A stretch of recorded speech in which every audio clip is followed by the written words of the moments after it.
Hi friends, welcome back to my channel we to knowledge. मेरा नाम है अर्शीन और आज जो मैं टॉपिक आप लोग के साथ लेकर आई हूँ वो रिलेट करने वाला है साइकोलॉजी पर एंड काउंसलिंग पर। और इस वीडियो में हम बात करने वाले हैं पर्सनालिटी की, types of personality, perspective on personality, ठीक है, डिटर्मिनेंट्स ऑफ पर्सनालिटी। उसके बाद हम पढ़ने वाले हैं theories of personality, types and traits, ठीक है। जो टाइप्स थ्योरीज दी थी जिन साइकोलॉजिस्ट ने, जैसे कि हिप्पोक्रेट्स हो गए, फ्रेशमर हो गए, शेल्डन्स की थ्योरी हो गई, कार्ल जंग की थ्योरी हो गई, ठीक है। फिर उसके बाद हम पढ़ेंगे ट्रेट थ्योरीज, जिसमें हम अल्पोर्ट एंड कैटल की थ्योरी पढ़ेंगे, फिर आइसेंक की थ्योरी पढ़ेंगे।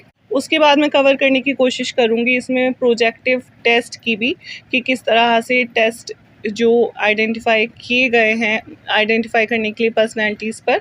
सो वो टेस्ट होंगे कुछ, जैसे इंक ब्लॉट टेस्ट हो गया, ठीक है, TET टैट हो गया, और जो बच्चों के ऊपर अप्लाई किया जाता है CAT, ठीक है। सो इसी तरीके से हम इसमें बात करेंगे और ये सब बहुत ही ज़्यादा इम्पॉर्टेंट होने वाला है। तो चलिए स्टार्ट करते हैं।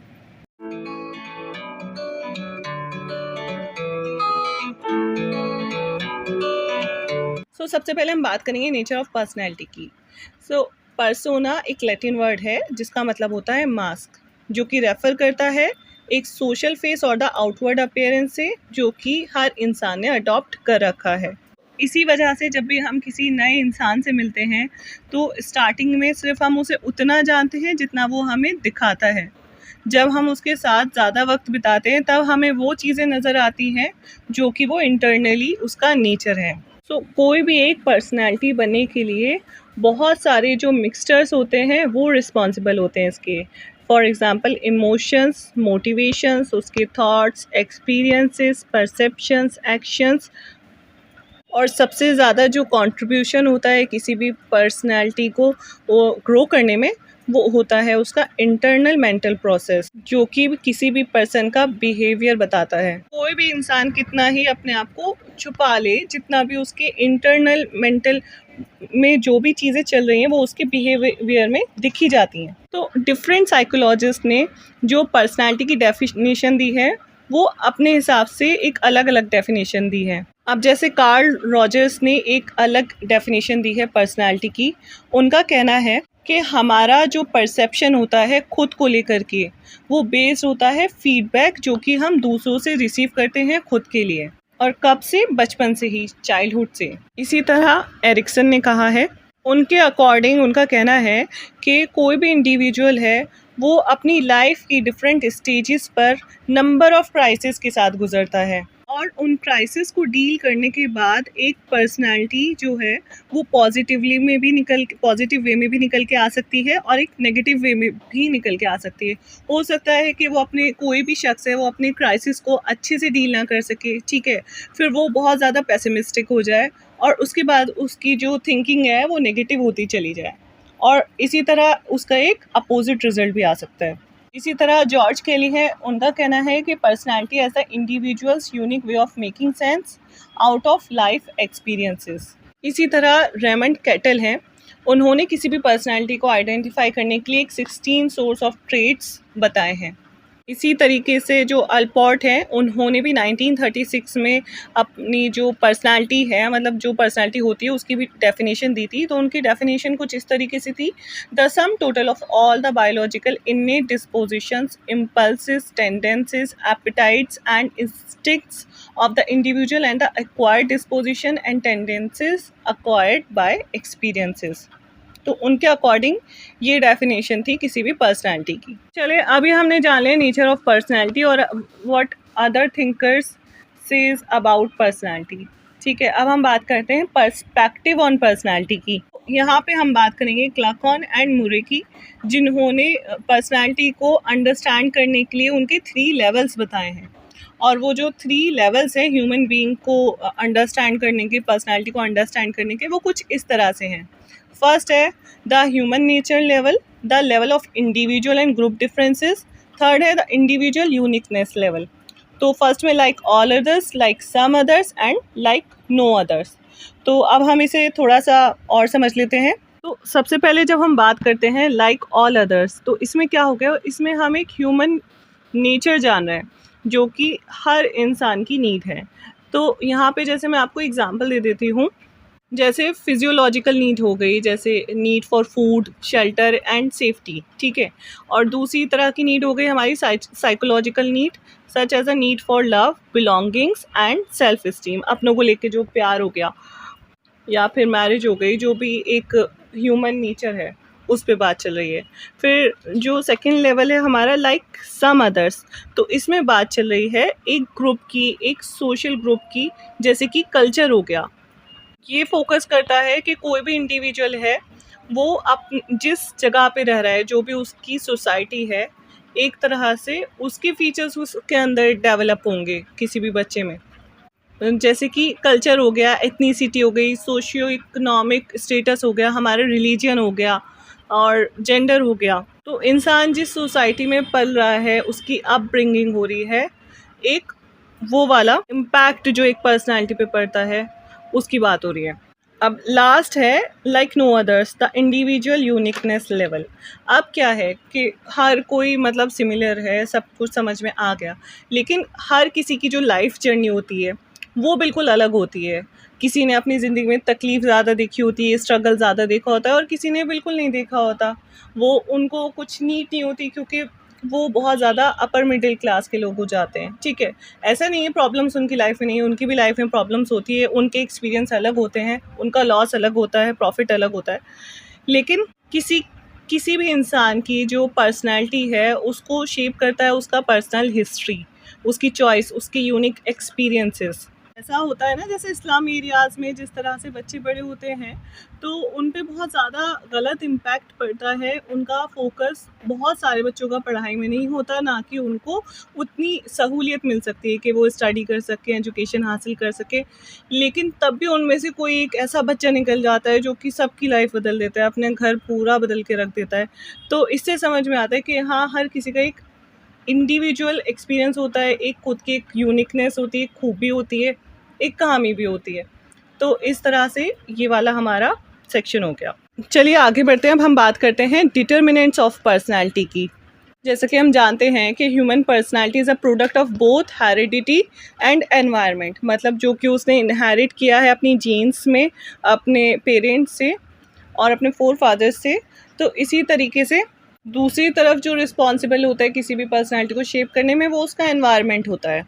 Heredity provides the raw material in the form of physiological makeup, mental and perceptual equity, while environment gives actual shape to the personality. Determinants of personality में सबसे पहले यहाँ पे बात की गई है जेनेटिक डिटर्मिनेंट्स, जिसकी डेफिनेशन कुछ इस तरह से है कि ह्यूमन बॉडी में हर सेल जो है वो एक सेट ऑफ बायोलॉजिकल ब्लूप्रिंट से मिलके बना है, ठीक है। तो इसी की तरह से जो डीएनए हमारी ब्लड में शामिल होता है, तो वो एक basic unit of our heredity होता है। और हेरिडिटी दो टाइप की होती है, बायोलॉजिकल एंड सोशल, ठीक है। सो अगेन यहाँ पे यही बात आ जाती है कि सोशल हेरिडिटी में क्या क्या इंक्लूड हो जाता है, जो भी उसका जो कल्चर हो गया, सोशल ट्रेडिशन हो गया, कस्टम्स हो गए, स्किल्स हो गए, और जो कि आसपास का बिहेवियर है वो उस पर बहुत ज़्यादा इफेक्ट करता है, ठीक है। तो दोनों ही चीज़ें बहुत अहम रोल अदा करती हैं किसी भी पर्सनालिटी के डेवलपमेंट में। अब नेक्स्ट हमारा आ जाता है सोशल डिटर्मिनेंट्स। अब इसमें क्या हो जाता है कि हम जो भी इंसान है, वो एक सारे इंसान जो भी इस दुनिया में आ रहे हैं, वो एक तरीके से जब दुनिया में आते हैं, न्यूबॉर्न बेबी, वो सब सेम होते हैं, उनमें कुछ भी अलग नहीं होता, ठीक है। लेकिन क्या होता है सोशल डिटर्मिनेंट में, क्या आ जाता है कि अगर कोई कोस्टल एरिया में रह रहा है, तो उसका जो बॉडी का अपीयरेंस है, जो उसका फिज़िकल स्ट्रक्चर है, वो थोड़ा डिफरेंट होगा, उसकी जो खाना पीना होगा वो अलग तरीके का होगा।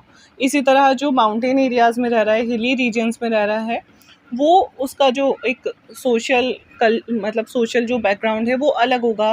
हो सकता है उसका बॉडी स्ट्रक्चर अलग हो और उनके खाने पीने का तरीका अलग हो, ठीक है।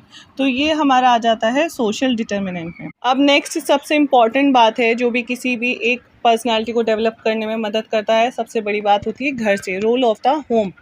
घर का क्या एक रोल है बच्चे को लेकर के, क्या वो बच्चे को एक रिस्पॉन्सिबिलिटी की तरह से ले रहे हैं, उसकी पूरी जिम्मेदारी, लाइक उसको जो भी वो पूछ रहा है उसको एक पॉजिटिव वे में आंसर कर पा रहे हैं, उसको टाइम दे पा रहे हैं या नहीं।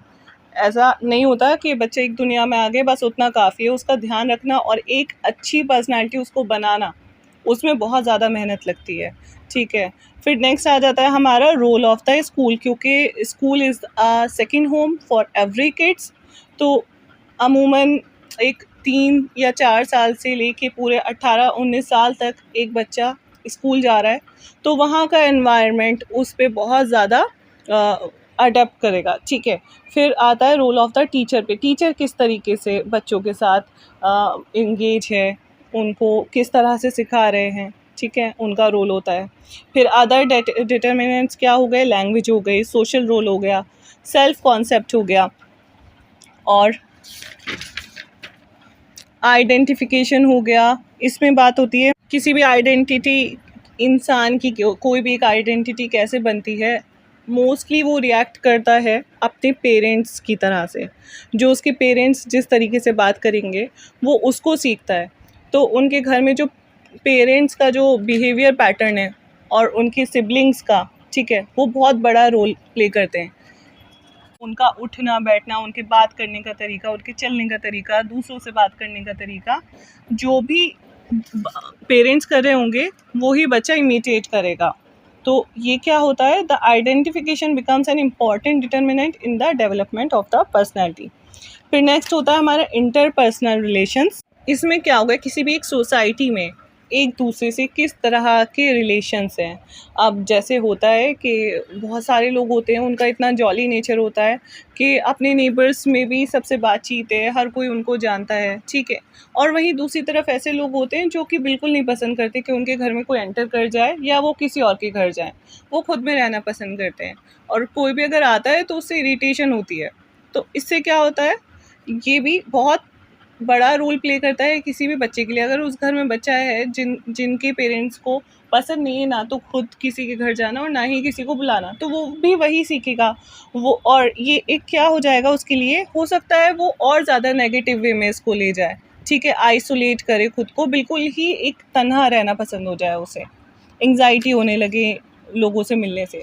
तो ये चीज़ें भी बहुत ज़्यादा इफ़ेक्ट करती हैं। अब नेक्स्ट आ जाता है हमारा कल्चरल डिटर्मिनेंट। इसमें क्या हो जाता है कि किस तरह से हमारे आसपास के लोग सोचते हैं, ठीक है, किस तरह से रिएक्ट करते हैं, उसका असर होता है। जैसे कि culture is the sum total of the knowledge, beliefs, morals, किसी भी एरिया के क्या मोरल्स हैं, ठीक है, लॉ हो गया, कस्टम्स हो गए, कैपेबिलिटीज़ हो गई, and habits acquired by man as a member of society. जो मेंबर मतलब मैन हैं सोसाइटी के, उनकी क्या आदतें हैं, ठीक है। ये किसको रेफर कर रहा है, total life activities of a society को। सो सबसे पहले नेक्स्ट अब हम देखते हैं थ्योरीज ऑफ पर्सनालिटी। इसमें टाइप्स एंड ट्रेट थ्योरीज हम पढ़ेंगे। जो थिंकर्स हैं, जो साइकोलॉजिस्ट हैं, उन्होंने अपनी अपनी एक अप्रोच दी है, एक स्टडी की है कि किस तरह से हम किसी भी पर्सनालिटी को आइडेंटिफाई कर सकते हैं। और सबसे पहले ये थ्योरी किसने दी थी, 400 BC में हिप्पोक्रेट्स ने, ठीक है। उन्होंने थ्योरी दी थी कि जो एक ह्यूमन बॉडी है वो 4 तरीके से क्लासिफाई की जा सकती है, और वो मिलके बनी है 4 टाइप्स ऑफ ह्यूमर से, और इसको उन्होंने फ्लूइड्स भी कहा है। 4 टाइप्स ऑफ फ्लूइड या फिर 4 टाइप्स ऑफ ह्यूमर से मिलके हमारी बॉडी बनी है। तो यहाँ पे 4 टाइप्स ऑफ फ्लूइड, सबसे पहले हम देखते हैं किसकी बात चल रही है। तो हमारी बॉडी में किस तरह के फ्लूइड्स हैं, ठीक है। सबसे पहले ब्लड की बात चल रही है, ठीक है, ब्लड हो गया। येलो बाइल है, येलो बाइल एक फ्लूइड होता है जो कि रिलीज होता है लिवर से, ठीक है, which aids in the digestion of food and fluids by breaking down fats into fatty acid, ठीक है। तो येलो बाइल कहाँ से रिलीज होता है, लिवर से, ठीक है। फिर हो गया एक फ्लैग, तो ये एक तरह का फ्लूइड हो गया जो कि is a type of mucus that originates in our lungs and throat, ठीक है। नेक्स्ट है हमारा ब्लैक बाइल। तो ब्लैक बाइल जो एक फ्लूइड है वो रिलीज होता है गॉल ब्लैडर से, ठीक है। अकॉर्डिंग टू हिप्पोक्रेट्स, इन्होंने बोला है कि इन जो भी एक रेशो है, एक पर्टिकुलर रेशो हमारी बॉडी में शामिल है हर तरह के फ्लूइड का, ये 4 तरीके के फ्लूइड का, अगर इनमें से कोई भी एक इम्बैलेंस कर गया, कोई भी एक ज़्यादा हो गया, तो वो हमारे नेचर पे, हमारी पर्सनैलिटी पे इफ़ेक्ट करता है। तो अगर किसी की बॉडी में ब्लड का लेवल ज़्यादा हो गया तो उसकी पर्सनैलिटी टाइप क्या बताई है इन्होंने? सैंजोनिक पर्सनैलिटी टाइप बताई, जिसका मतलब क्या होता है, जिसकी कैरेक्टरिस्टिक कुछ इस तरीके से हैं। वो बहुत ज़्यादा ऑप्टिमिस्टिक होगा, हैप्पी होगा, जॉली नेचर होगा, एक्टिव होगा एंड एडजस्टेबल होगा, ठीक है। और वहीं अगर येलो बाइल की जो रेशो है वो ज़्यादा है किसी के अंदर, तो उसका पर्सनैलिटी टाइप इन्होंने बताया कॉलेरिक, ठीक है, जो कि इसका अपोजिट हो गया, सैंजोनिक पर्सनैलिटी का अपोजिट हो गया कि एंग्री होगा, मतलब जो उसका मिजाज होगा वो गुस्से वाला होगा, इरिटेबल होगा, जल्दी इरिटेट हो जाएगा और इम्पल्सिव होगा, ठीक। फिर नेक्स्ट हमारा आता है कि किसी के अंदर फ्लैगमिक का रेशो ज़्यादा है तो उसकी जो पर्सनैलिटी है वो फ्लैगमेटिक होगी, यानी वो बहुत ज़्यादा स्लो होगा, ठीक है, लेज़ी इंसान होगा, ठंडे मिजाज का, ठीक है।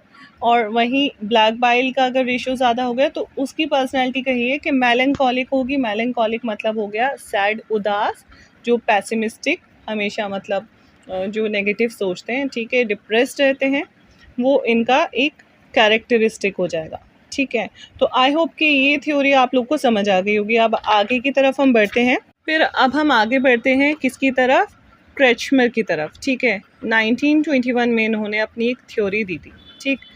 अब इनके हम देखते हैं बॉडी टाइप्स, इन्होंने बताए हैं बॉडी टाइप्स, कि हम किसी का भी बॉडी टाइप देख के उसकी कैरेक्टरिस्टिक्स बता सकते हैं, ठीक है। तो यहाँ पे बॉडी टाइप इन्होंने क्या बताया?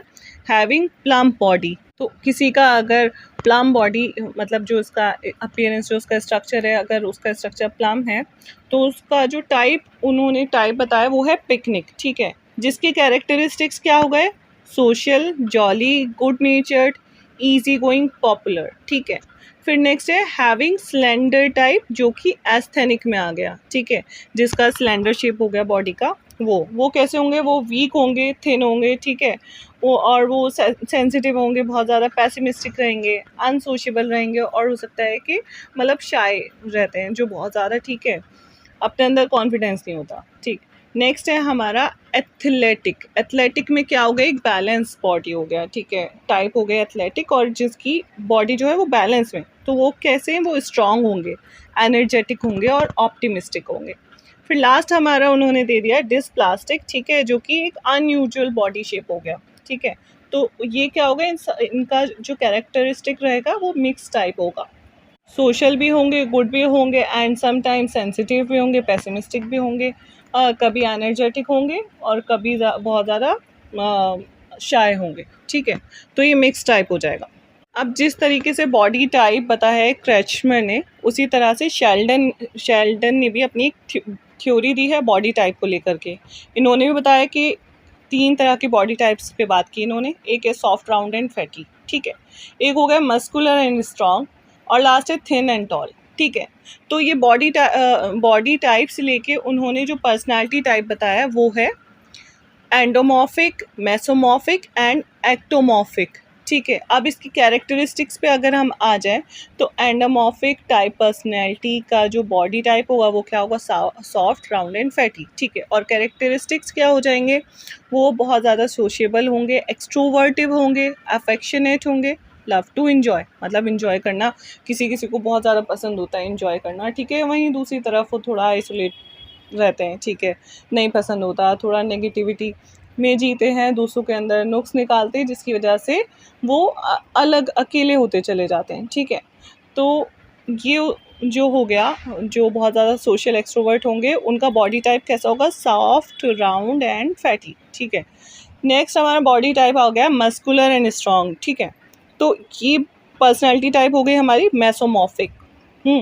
और इसमें कैसे होंगे? ज़ाहिर अगर मस्कुलर एंड स्ट्रॉन्ग किसी का बॉडी टाइप है तो वो बहुत एनर्जेटिक होगा, ठीक है, बैशफुल होगा, ठीक, बोस्टफुल एंड एडवेंचरस, ठीक। अब लास्ट है हमारे थिन एंड टॉल, पतला और लंबा। तो ये बॉडी टाइप तो हो गया, और पर्सनैलिटी टाइप ये कहलाएगा एक्टोमॉर्फिक। ये सारे याद करने पड़ेंगे, ठीक। तो इसमें क्या होगा? वो बंदा बहुत फेयरफुल होगा, इंट्रोवर्टिव होगा, शाय होगा, अनसोशल होगा और रिजर्व्ड होगा, अगर कोई पतला और लंबा है बॉडी टाइप। बट लेकिन ऐसा मैंने खुद तो कोई एक्सपीरियंस नहीं किया। बाकी हो सकता है इन्होंने थ्योरी बहुत ज़्यादा सोच समझ के दी होगी। क्योंकि अगर फीमेल्स में देखें, जितनी भी पर्सनैलिटीज़ हैं, बड़ी पर्सनैलिटीज़ हैं, जितने भी एक्ट्रेसेस हैं, वो सब पतली हैं, लंबी तो हैं। तो अब नेक्स्ट हम जाते हैं साइकोलॉजिस्ट की तरफ, जिनका नाम है कार्ल जंग। ठीक है, इन्होंने भी अपनी एक थ्योरी दी थी, बहुत ही सिंपल है, इंट्रोवर्ट एक्सट्रोवर्ट। ठीक है, इंट्रोवर्ट का मतलब तो आजकल सबको पता है कि जो खुद में ही रहते हैं। ठीक है, एक्सट्रोवर्ट यानी कि बहुत ज़्यादा सोशल होते हैं, लोगों के साथ घूमना फिरना बहुत ज़्यादा पसंद होता है। ठीक है, और लोगों के साथ कनेक्ट रहना बहुत पसंद होता है, एक्सप्रेसिव होते हैं। ठीक, और एक इन्हीं से जो ना इंट्रोवर्ट हैं, जो ना एक्सट्रोवर्ट हैं, या फिर ये कह लें कि थोड़ा इंट्रोवर्ट भी है, थोड़ा एक्सट्रोवर्ट भी है, उनको हम कहेंगे एम्बिवर्ट। ठीक है, तो इन्होंने 3 टाइप्स ऑफ पर्सनैलिटी इन्होंने भी बताया, किसने? कार्ल जंग ने। लेकिन इनका एक कहना ये भी है कि दोनों ही पर्सनैलिटी की जो मात्रा है किसी भी इंसान में, वो हर किसी में दोनों ही तरीके की प्रेजेंट होती है इन डिफरेंट डिग्रीज। ठीक है, हर इंसान इंट्रोवर्ट भी कहीं कहीं होता है और एक्सट्रोवर्ट भी कहीं कहीं होता है।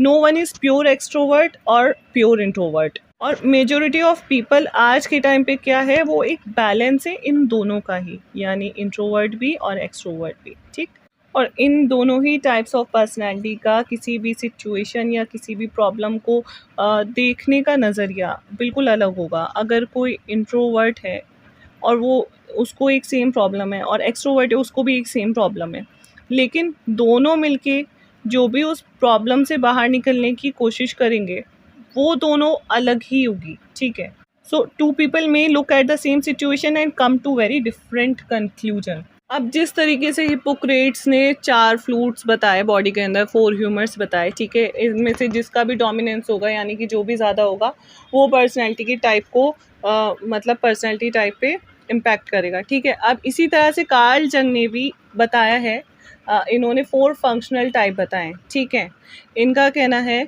कि किसी के अंदर भी अगर जैसे इनमें से thinking, feeling, sensation and intuition, इन चारों में से किसी की भी एक का रेशो ज़्यादा हुआ तो वो किस तरह से इम्पैक्ट करेगा एक पर्सनैलिटी पे, वो बताया उन्होंने। तो नेक्स्ट, तो अभी तक हमने समझ लिया कि टाइप्स ऑफ पर्सनैलिटीज़। ठीक है, अब हम बात करेंगे ट्रेट्स ऑफ पर्सनैलिटीज़। ठीक है, तो इसमें 2 तरह की अप्रोच होती है, type approach of the personality and trait approach of the personality.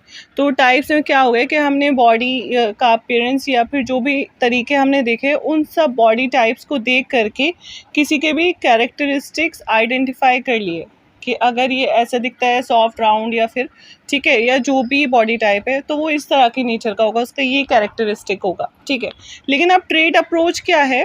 ये किसी भी इंसान में एक क्वालिटी होती है, एक खासियत होती है, उसके बारे में बात हो रही है यहाँ पे। ठीक है, तो अब ट्रेट अप्रोच में जो नाम आता है वो आता है अल्पोर्ट का एंड कैटल का। ठीक, तो इन दोनों ने ही अपनी अपनी एक थ्योरी दी है। तो जॉर्डन अल्पोर्ट की हम बात करें 1961 में, इन्होंने अपनी जो एक थ्योरी दी थी वो थी 3 लेवल्स के अंदर। ठीक है, 3 तरह के लेवल्स उन्होंने डिवाइड कर दिए थे, और ये he was the first one two identify several traits. ठीक है, तो इन्होंने 3 टाइप्स ऑफ ट्रेट्स बताए थे। तो फर्स्ट था कार्डिनल ट्रेट, सेकेंड है सेंट्रल ट्रेट, एंड थर्ड है सेकेंडरी ट्रेट।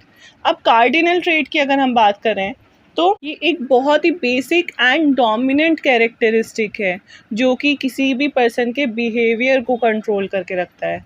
ठीक है, और ये एक ऐसा ट्रेट है कि अगर किसी के अंदर भी ये ट्रेट, मतलब ये बहुत ही अनकॉमन ट्रेट है। ठीक है, वेरी कॉमन नहीं है बिल्कुल भी। किसी के अंदर भी अगर ये ट्रेट होगा तो वो बिल्कुल ही एक अलग तरह की पर्सनालिटी निकल के आएंगी। ठीक है, अब हम जैसे एग्जाम्पल की बात करते हैं, यहाँ पे मदर टेरेसा का जो एक नेचर था, उन्होंने अपनी जो लाइफ को पूरा अपना डोनेट किया चैरिटेबल में। ठीक है, उन्होंने दूसरों की जो खिदमत करने में अपनी लाइफ निकाली है। ठीक है, तो वो एक उनका जो एक नेचर था, ठीक, उनके अंदर जो ये एक ट्रेट था, वो हमें समझ में आ रहा है कि मदर टेरेसा एक ख़ास किस्म की इंसान थी। ठीक है, अब आइंस्टाइन्स इंटेलिजेंस सेकंड एग्जांपल है हमारा, जो आइंस्टाइन का जो दिमाग था। ठीक है, ये क्या है, एक दूसरा एग्जांपल है कार्डिनल ट्रेट का। हर कोई उनके जैसा नहीं है, आज तक नहीं हुआ। ठीक है, अब अब्राहम लिंकन की ऑनेस्टी की अगर हम बात करें, ठीक है, तो ये भी क्या है,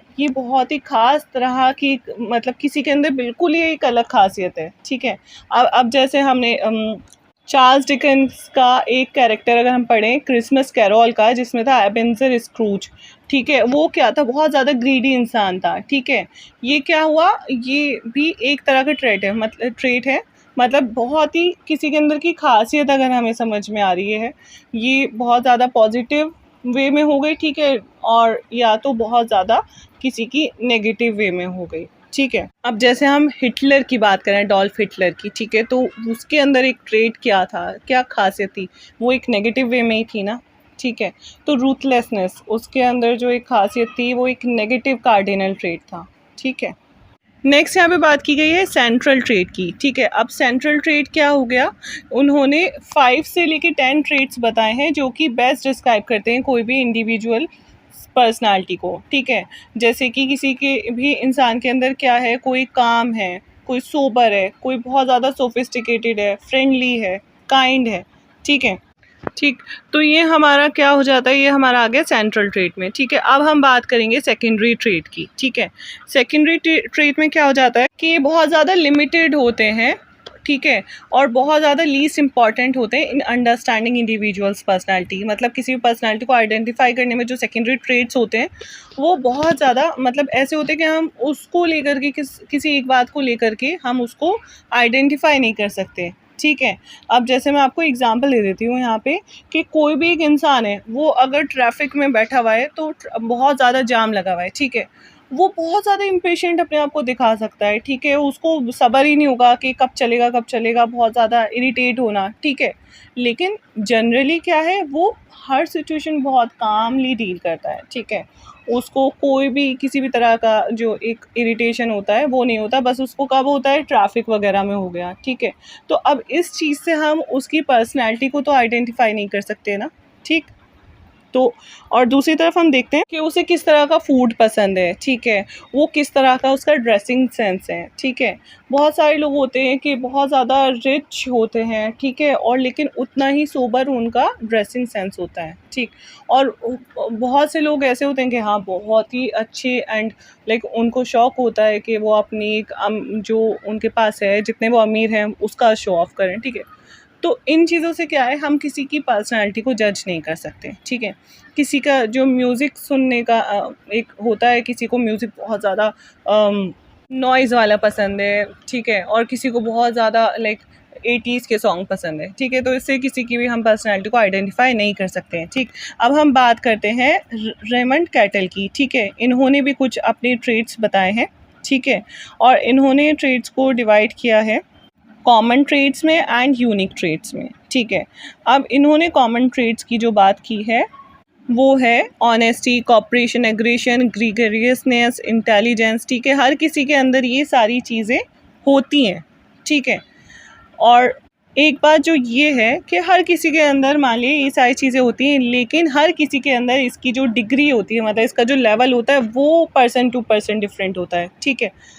अब दूसरा ट्रेट इन्होंने बताया है यूनिक ट्रेट, ठीक है। यूनिक ट्रेट में क्या हो गया, किसी भी इंसान के अंदर एक कोई भी यूनिक उसका एक नेचर हो गया, ठीक है, कोई भी एक खासियत ऐसी हो गई जो बिल्कुल अलग है, ठीक। और वो किस तरीके से दिखता है, वो हमारे इंटरेक्शंस के थ्रू दिखता है, हमारे एटीट्यूड में शामिल हो जाता है वो। अब आगे बढ़ते हैं हम किसी तरफ, हंस आइसिंग की थ्योरी की तरफ, ठीक है। इन्होंने भी अपनी एक थ्योरी दी थी जो कि बहुत ही ज़्यादा इम्पॉर्टेंट है। इन्होंने जो एक पर्सनालिटी इन्वेंटरी निकाला था, ये एक फर्स्ट पर्सनालिटी असेसमेंट था जो कि मैथमेटिकल मेथोडोलॉजी पर डिपेंड करता था।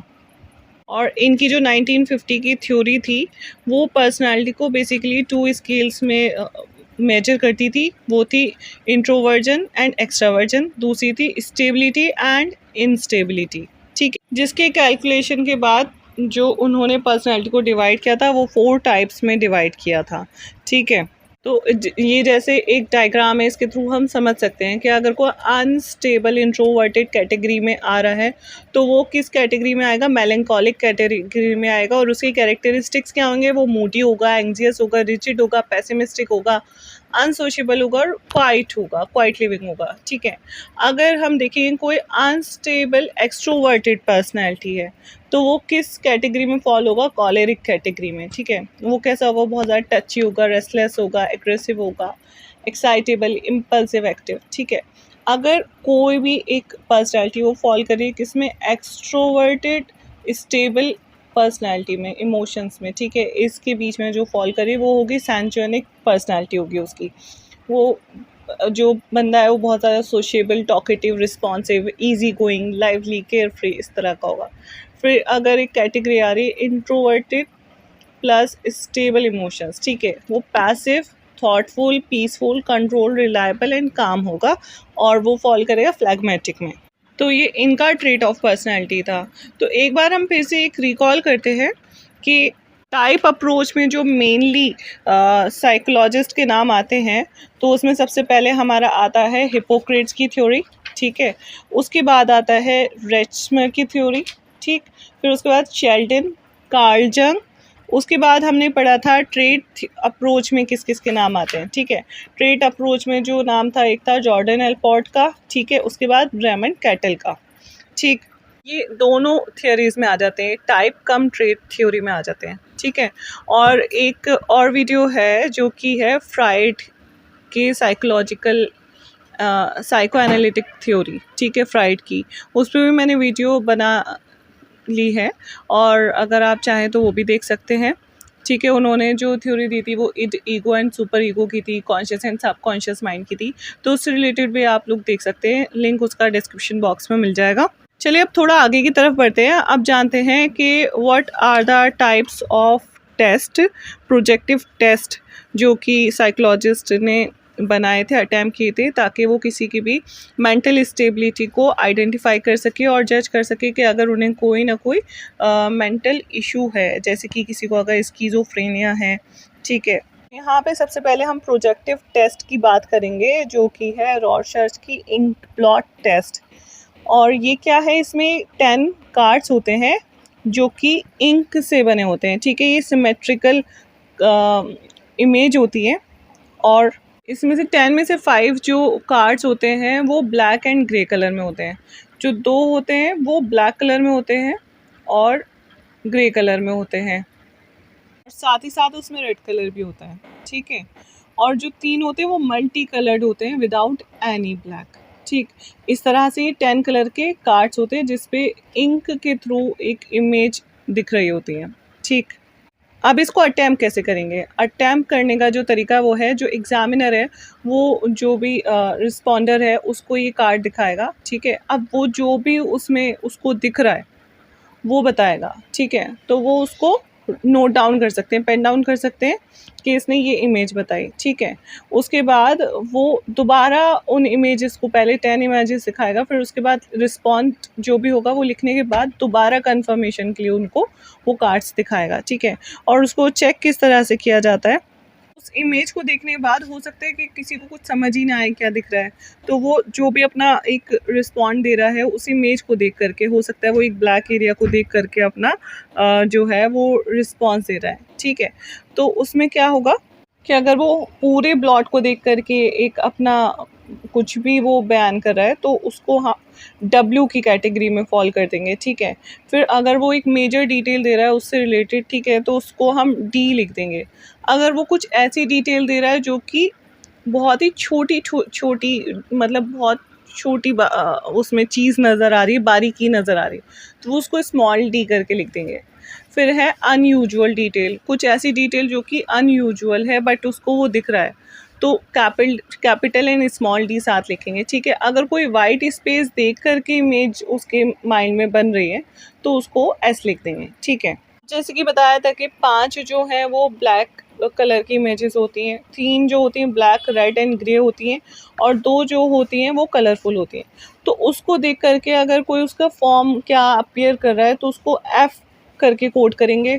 कोई कलर देख करके कोई इमेज बता रहा है, अब जैसे कलरफुल इमेज में से उसने एक कलर चुन के कोई एक इमेज बता दी तो वो सी कैटेगरी में फॉल हो जाएगा। फिर उसके बाद कॉम्बिनेशन अगर वो दोनों का मिल के बता रहा है तो वो एफ सी या सी एफ, पहले मतलब फेस या कलर या फेस, ठीक है। अब है उसको कंटेंट, मतलब उसे क्या क्या दिख सकता है, उसमें हो सकता है उसे एनिमल दिख जाए, ठीक है, वो ए कहलाएगा। ह्यूमन बीइंग दिख जाए तो एच लिखेंगे, ठीक है। और दूसरा आ गया ओरिजिनलिटी, ओरिजिनल रिस्पॉन्स या पॉपुलर रिस्पॉन्स, ठीक है, ओ एंड पी। नेक्स्ट अब हम बात करेंगे thematic apperception test, TAT, bye मुरे एंड मॉर्गन इन 1935, ठीक है। अब ये क्या है, ये सीरीज ऑफ पिक्चर्स है और इस हर कार्ड पे पिक्चर्स बनी हुई है, ठीक है। और उस पिक्चर्स पे मतलब बहुत अच्छी अच्छी पिक्चर्स बनी हुई है, तो उसके थ्रू जो भी हमारा जो भी पर्सन होगा जिसका हम टेस्ट ले रहे हैं, वो उस पिक्चर से रिलेटेड कोई भी एक स्टोरी बताएगा, ठीक है, including events leading up to the situation depicted and the thought and feeling of the characters, ठीक है। और वो जिस तरह से उसको बताएगा, तो जो टेस्टर है वो उसको इस तरह से अज्यूम करेगा जैसे जो पर्सन है वो अपने अनकॉन्शियस फीलिंग्स में जा कर के अपने थॉट्स बयान कर रहा है उस स्टोरी से रिलेटेड। तो ये भी एक बहुत अच्छा वे है और बहुत ही इंटरेस्टिंग चीज़ें हैं ये सब, और ये क्लिनिकली प्रैक्टिस किया जाता है ये टेस्ट, ठीक है। सिमिलरली इसी तरह बच्चों के लिए जो टेस्ट होता है वो कहलाता है CAT, चिल्ड्रंस एप्रिसेप्शन टेस्ट, जिसमें बहुत सारे ब्लॉकिंग पिक्चर्स होते हैं, क्लाउडी पिक्चर्स होते हैं, ठीक है।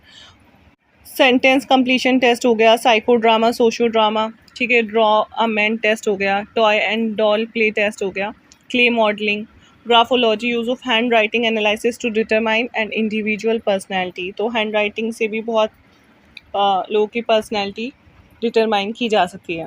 तो ये जो टेस्ट हो गए वो एक तरीके से हो गए ये अनकॉन्शियस माइंड को जानने वाले टेस्ट हो गए। जो भी इंसान इंटरनली सोच रहा है वो पिक्चर्स में, जैसे इंक ब्लॉट टेस्ट में जो उसे पिक्चर में नज़र आ रहा है, हो सकता है वो उसके इनर फीलिंग्स एंड इमोशन से वो निकल के आए। अब कार्ड देख के स्टोरी टेलिंग करना, हो सकता है उसके माइंड में जो भी एक स्टोरी चल रही है, ठीक है, तो वो बता दे।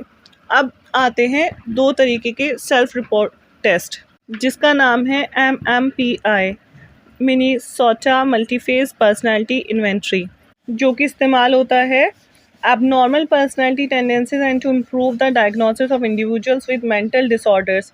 और इसमें 550 आइटम्स होते हैं, स्टेटमेंट्स होते हैं, जिसको सिर्फ ट्रू, फॉल्स और कांट से में आंसर करना होता है। अब नेक्स्ट हम देखते हैं द बिग 5 की तरफ, जिसको अल्पोर्ट ने लिखा है, ठीक है। उन्होंने इन्होंने जो लिस्ट की है वो लार्ज नंबर ऑफ ट्रेड्स की लिस्ट की है इन्होंने, ठीक है। लेकिन उसमें से जो कुछ 5 है, द बिग 5, इसको ओशियन कहा जाता है, जिसको एक्रोनिम एक्रोनिम की तरह हम देखते हैं, ठीक है, द बिग 5। तो ओशियन में क्या हो गया, सबसे पहले ओ से आ गया ओपननेस टू एक्सपीरियंस, ठीक है। नेक्स्ट आ गया हमारा कंसाइशियसनेस, ठीक है। थर्ड आ गया हमारा एक्स्ट्रावर्जन, फोर्थ हो गया हमारा एग्रीएबलनेस, और फोर्थ आ गया हमारा एग्रीएबलनेस एंड फिफ्थ हो गया न्यूरोटिसिज्म। तो ये जो द बिग 5 है ये बहुत ज़्यादा इम्पॉर्टेंट है और ये याद करना बहुत ज़रूरी है, क्योंकि एग्ज़ाम में इससे रिलेटेड भी टॉपिक आ सकता है, ठीक है। उसके बाद हम नेक्स्ट देखते हैं MBTI, the Myers Briggs type indicator. So ये जो टेस्ट है वो बेस्ड है किसकी थ्योरी पर, ये कार्ल जंस की थ्योरी पर बेस्ड है, ठीक है। और इसका एम क्या है, इसका एम है, इसका इस्तेमाल होता है 4 स्केल स्ट्रक्चर में for identifying and categorising and individuals behaviour preferences. तो उनके अकॉर्डिंग कोई भी अगर पर्सन है उसके अंदर 4, मतलब उसको 4 टाइप्स ऑफ पर्सनैलिटी में डिवाइड किया है। तो उस किसी भी इंसान में 4 तरह के ट्रेट्स होते हैं बेसिकली, ठीक है। तो ई से इनका है एक्सट्रोवर्ट, ठीक है, आई से इंट्रोवर्ट हो गया, एस से क्या हो गया उसका सेंसिंग हो गया। बस इन कोई भी मतलब लेटर से जो स्टार्ट हो रहा है उसका स्टार्टिंग लेटर लिया उन्होंने, ठीक है। लेकिन जो इंट्यूशन है उसके लिए उन्होंने एन आइडेंटिफाई किया, क्योंकि वरना फिर इंट्यूशन और इंट्रोवर्ट एक ही लेटर हो जाता ना, तो इसलिए इंट्यूशन के लिए उन्होंने एन लिखा है, ठीक है। थिंकिंग के लिए उन्होंने टी लिखा है, फीलिंग के लिए एफ हो गया, जजिंग के लिए जे, परसीविंग के लिए पी, ठीक है। तो इन सब ये जो भी ट्रेट्स हैं, ठीक है, तो हर इंसान के अंदर कॉमनली 4 ट्रेट्स ऑफ पर्सनैलिटी होता है, ठीक है।